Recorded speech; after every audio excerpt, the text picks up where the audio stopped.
Hi welcome to show Sai food. ఈరోజు మన recipe వచ్చేసి ఎగ్ 65 అండి. పిల్లలు ఎంతగానో ఇష్టపడే ఈ స్నాక్స్ రెసిపీని మనం చాలా త్వరగా తక్కువ టైంలో ప్రిపేర్ చేసుకోవచ్చు. పిల్లలు ఎంతగానో ఇష్టపడే ఈ ఎగ్ 65ని ఎలా ప్రిపేర్ చేసుకోవాలో ఇప్పుడు చూసేద్దాం. దానికోసం ముందుగా ఒక బౌల్ తీసుకోండి. ఒక సగం చెంచా సాల్ట్, ఒక సగం చెంచా కారం, ధనియాల పొడి 1 స్పూన్, వేయించి పొడి చేసి పెట్టుకున్న జీలకర్ర పొడి 1 చెంచా. ఇప్పుడు దీంట్లోకి కార్న్ఫ్లోర్ ఒక 2 టేబుల్ స్పూన్ల వరకు వేసుకోండి. 2 టేబుల్ స్పూన్ల కార్న్ఫ్లోర్ వేసిన తర్వాత 2 టేబుల్ స్పూన్ల మైదా పిండిని కూడా దీంట్లోకి యాడ్ చేసుకోండి.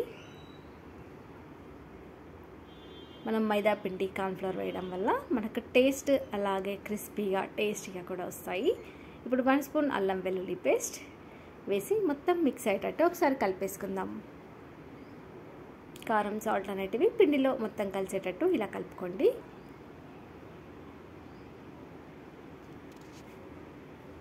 మీ దగ్గర food colour, red food colour ఉంటే కూడా దీంట్లోకి యాడ్ చేసుకోవచ్చు అండి. నేను ఫుడ్ కలర్ వేయట్లేదు. ఇప్పుడు దీంట్లోకి కొంచెం కొంచెంగా వాటర్ని వేసుకుంటూ పిండిని తడుపుకోవాలి. పిండి మరీ పల్చగా ఉండకూడదండి, అలా అని గట్టిగా కూడా కాకుండా మనం బజ్జీల పిండిని ఎలా అయితే ప్రిపేర్ చేసుకుంటామో కన్సిస్టెన్సీ అలాగే ఉండాలి. చూడండి, వీడియోలో చూస్తున్నట్టు ఇలా జారుగా ఉండాలి. అలా అయితేనే మనకు ఎగ్ అనేది పిండి పడుతుంది. తర్వాత ఉడికించి పెట్టుకున్న ఎగ్స్ని ఇలా 4 పీసెస్ లాగా కట్ చేసి పెట్టుకోండి. మీకు ఎన్ని ఎగ్స్ కావాలనుకుంటే అన్నింటిని ఉడికించుకోండి. ఇలా 4 భాగాలుగా చేసిన తర్వాత ఒక్కొక్క పీస్ని ఇందులో పిండిలో వేసేసి మొత్తం డిప్ చేసేసేయండి. ఎగ్ అనేది అసలు బయటకి రాకూడదండి. వస్తే మనం ఆయిల్లో వేసినప్పుడు అది పట్టుమంటుంది, అంటే పేలినట్టుగా అవుతుంది, ఆయిల్ చిట్లుతుంది. కాబట్టి ఎగ్ మనకి బయటకి కనపడకుండా పిండితో మొత్తం కవర్ చేయాలి. ఇవి చేసేటప్పుడు కొంచెం జాగ్రత్తగా ఉండండి.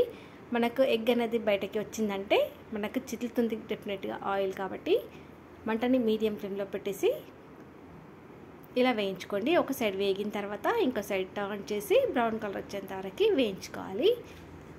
మనకు ఎగ్ అనేది బయటకి రాకపోతే ఏ ప్రాబ్లం ఉండదు. బయటకి వచ్చిందంటే కొంచెం పేలినట్టుగా అవుతుంది, ఆయిల్ చిట్లుతుంది. కాబట్టి కొంచెం చూసుకుంటూ చేసుకోవాలి. ఇప్పుడు వీటిని ఆయిల్లో నుంచి సపరేట్ చేసుకోండి. చూసారు కదా, మిగతా వాటిని కూడా సేమ్ ఇదే ప్రాసెస్లో ప్రిపేర్ చేసుకుందాం. ఆయిల్లో నుంచి పక్కన పెట్టేసి ఇప్పుడు మిగతా వాటిని కూడా ఇలాగే వేసేసి తీసేసేయండి. ఇవి పక్కన పెట్టేసి స్టవ్ పైన ఇంకో ప్యాన్ పెట్టేసి ఒక 2 టీ స్పూన్ల ఆయిల్ వేసుకోండి. ఆయిల్ కొంచెం వేడిన తర్వాత సన్నగా తరిగిన వెల్లుల్లి, ఇది కొంచెం వేగనివ్వండి. కొద్దిగా వేగిన తర్వాత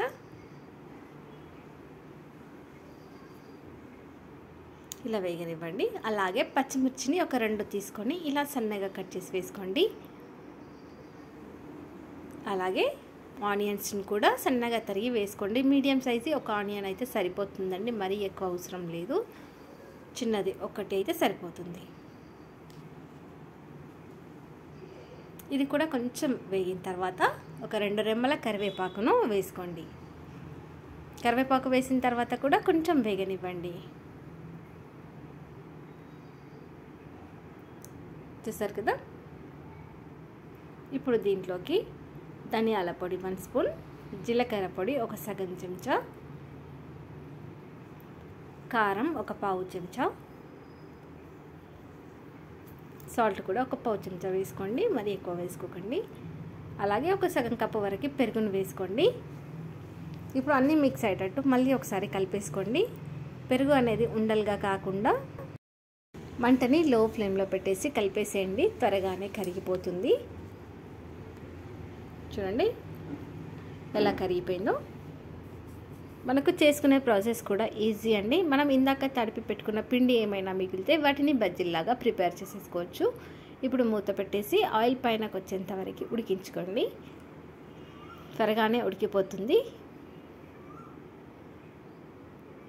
చూసారు కదా, ఇలా అయిన తర్వాత మళ్ళీ ఒకసారి కలిపేసుకోండి. ఇప్పుడు మనం ముందుగా రెడీ చేసి పెట్టుకున్న ఎగ్స్ ఉన్నాయి కదా, వాటిని ఇందులో వేసేసేయండి. ఇందులో వేసిన తర్వాత స్పూన్తో ఎక్కువసార్లు కలపకండి, ఇలా టాస్ చేస్తూ కలిపేసేయండి. ఒక 1 మినిట్ వరకు ఇలా చేస్తే సరిపోతుంది, మరి ఎక్కువసేపు అవసరం లేదు. తర్వాత కొద్దిగా నిమ్మరసం యాడ్ చేసుకోండి. ఇప్పుడు నిమ్మరసం వేసిన తర్వాత మళ్ళీ ఒకసారి కలిపేసుకొని స్టవ్ ఆఫ్ చేసేసుకోండి. అంతే, సర్వింగ్ ప్లేట్లోకి తీసుకొని సర్వ్ చేసుకోవడమే. చూసారు కదా, చేసే ప్రాసెస్ ఎంత ఈజీగా ఉందో. ఎవరైనా చేయగలగొచ్చు, పెద్ద హార్డ్ ఏం కాదండి. చాలా ఈజీగా ఉంటుంది అండ్ టేస్టీగా కూడా ఉంటుంది. ఎంతో టేస్టీగా ఉండే ఎగ్ 65 రెడీ అయిపోయిందండి. మీరు కూడా ఒకసారి ట్రై చేయండి. ఈవినింగ్ టైంలో చాలా సూపర్గా ఉంటుంది. పిల్లలు స్కూల్ నుంచి రాగానే కానీ ఎప్పుడు కావాలంటే అప్పుడు ఇలా ప్రిపేర్ చేసుకోవచ్చు. ఒకసారి ట్రై చేయండి. Thank you for watching.